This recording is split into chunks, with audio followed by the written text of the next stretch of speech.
I'll say about a good 2 minutes later, all the Crip dudes came back in there. You could tell they was very standoffish because every single one of them, like before they even left out, they was just standing up. They was against this wall right here. As soon as you walk in, like as soon as you walk in, you bust that immediate left. They was like on the wall, but they wasn't all like back against the wall, all alert in every angle. They were just standing there normally. But when they filed back in there, back against the wall, looking at everybody, every single one of them had their hands in their pockets. One of them even ran in his room and grabbed a coat and came back in there. Whenever somebody go grab a coat, they trying to kind of give themselves some form of protection if they get bust by the candy bar.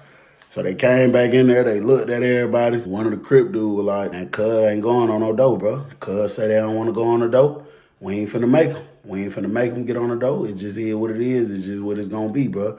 I mean, however we got to do it, that's just how we got to do it. So you got a lot of the guys kind of got an uproar and went to jumping up like, man, y'all got us, y'all ain't bucking on the dawn. Y'all think y'all is. And like people was acting like they was about to kind of walk up on them or whatever. Crip dudes pulled their candy bars out. So the Muslim guys jumped up and kind of turned, they didn't turn like 100%.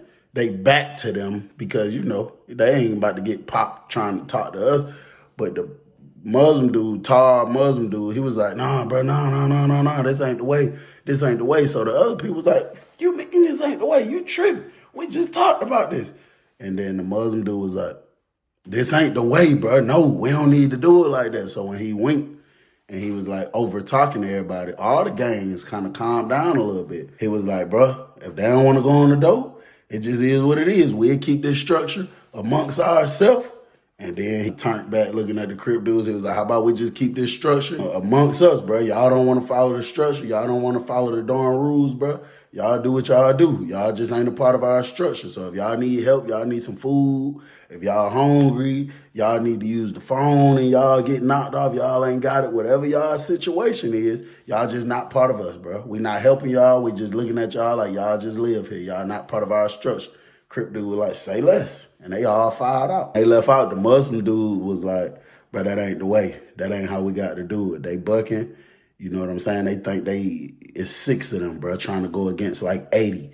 That's not the way we just do it right here, because then our dorm, our structure, everything gonna get messed up because everybody gonna get separated and they gonna bring all kind of stupid people in here anyway. He was like, so, bro, we need to do it a strategic type of way. So then he got quiet. Everybody else was quiet. Wasn't nobody saying nothing. So then him and it was the GD, the head of the GDs, the Bloods, that Muslim dude, one of the Mexicans, and one of the white boys, the Ghostface. They kind of like huddled up in a little circle. Each group, GD, Blood, whatever, they just told their people like, hey, y'all can file out, bro. We straight. We about to sit in here and chop it up for a minute. So, we all leave out. So I go back to my room. You see the Crip dudes, they kind of standoffish, you know what I'm saying? They standing around, looking. They ain't doing nothing strange or nothing, but they just standing around pretty much looking at all of us, seeing if we got anything crazy going on with them. A good hour later, one of my guys come up there. Like, yo, he coming around, he like, say, Bill. I'm like, yo. He like, hey, them folk gonna get flipped in the morning. I'm like, who? He was like, Stinking Jersey. So, Stinking Jersey, they always going to breakfast. So long as they go to breakfast in the morning, they gonna get flipped. But if they don't go to breakfast, everybody just gonna push up on them and put them on the dough, bro. Everybody just pushing up, put them on the dough. And I mean, whoever act like it's pistol plated, it's just gonna have to be what it gonna have to be. It is what it is. And I was like, oh, okay, say less. So he left out the room. And that's why, like, if you do have a dorm meeting and they do come up with an agreement, you pretty much got to follow it, bro. You know what I'm saying? Because it's like everybody, you will have the whole dorm turning against you because everybody feel like you hot. Now at this point, Stinking Jersey and even the other 4 Crips, they got the whole dorm looking at them now like damn near they think they could whoop all of us. Like they really just tried us. That's how people is, is being looked upon. And on that night when we locked down, my roommate asked me, he was like, you heard what they got going? I was like, about what? I just got to play just to make sure we on the same page. He was like, about the morning, Stinking Jersey. I said, oh, yeah, they told me. He was like, but that crazy, but them boys gonna die. There's way too many people. I said, yeah, that's crazy. Morning time come, bro. I get up bright and early like I usually do. brush my teeth, get up early, nobody outside the dorm. I go look out the windows like I always do. No funny looking movement going on out there. Go back up there to my room. 30 minutes later, officer come in, stand by for chow. We leave out, go for chow. I'm standing in the back with like 5, 6 of my people I run with. The people that is assigned to do this, they already know who they is. They done already been told, you know what I'm saying, who they is. People, some, I believe they volunteered to do it, but it, you know, the heads chose who they wanted to do it, who they knew just go execute that real quick. Don't ask no questions, don't care about nothing. So at Chow, you got Jersey and Stank came out to Chow. Now, Jersey was looking a little nervous. I ain't gonna lie. Jersey was kind of doing a little looking around a little bit. Stank wasn't studying. It was cold outside. He had his coat on. He was kind of walking like this. He was just walking, going straight to Chow. He just kind of had an attitude like, bro, I don't care. I'm not studying. None of y'all. Y'all ain't going to do nothing to me. Like one of them type of attitudes. Man, as we got closer and closer to that Chow hall, it's kind of another little dark spot where the lights been knocked out at. And once we got up there, bro, it was like 3 dudes, different groups. Stank in Jersey walking like right here. They was in front of me, but not directly in front of me. And then they ended up coming around, like coming up this way. And bro, you seen them slowly pulling candy bars out, bro. And then next thing you know, I seen a dude doing like this. That's when I realized he didn't have a candy bar. He had a belt. He had his belt with the lock on the end of it, bro. And that man did like this, and you just heard a loud ass smack sound. Man, he smacked Stank in the back of the head with the lock so hard, bro. Stank head went to bleeding instantly, bro. Stank didn't even look back. He took off running some. They chased him, popping him with the candy bar, popping Jersey with the candy bar. Stank trying to reach for his. He done turned around with it. One of the dudes stabbed him like in the wrist area. He done dropped the candy bar. Jersey didn't even have a chance to pull his out, bro. They was on his ass like white on rice. They was pulling them dudes out so bad, bro.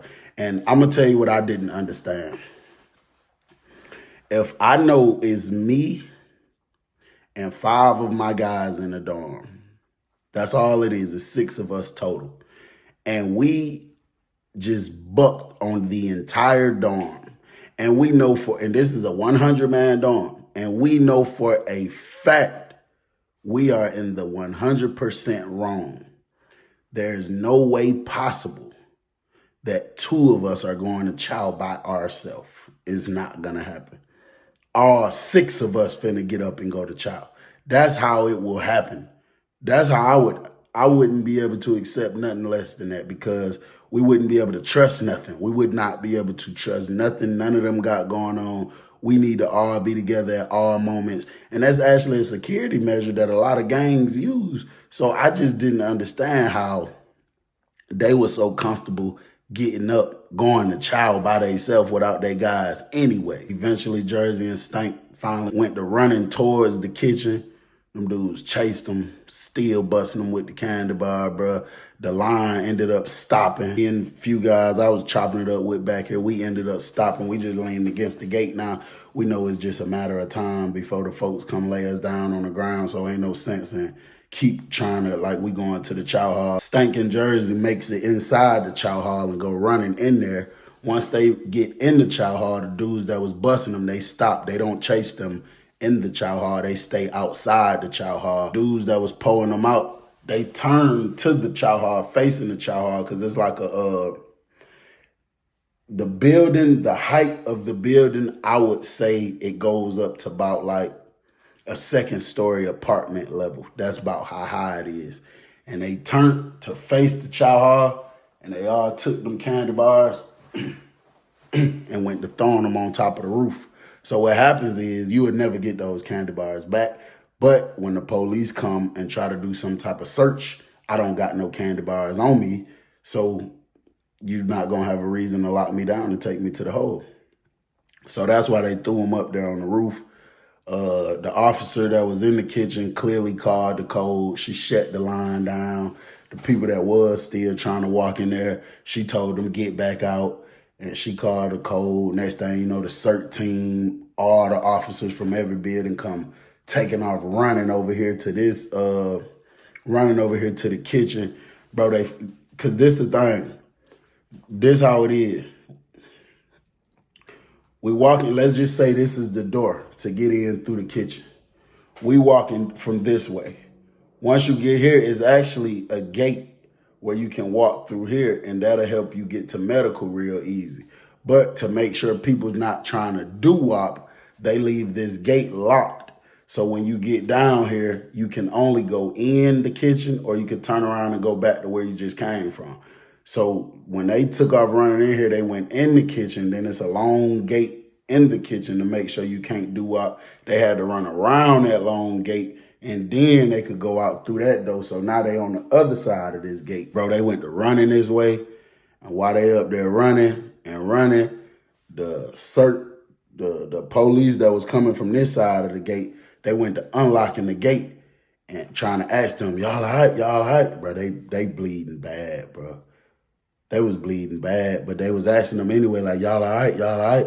And they was unlocking the gate. And bro, as soon as they unlocked the gate, Stank fell.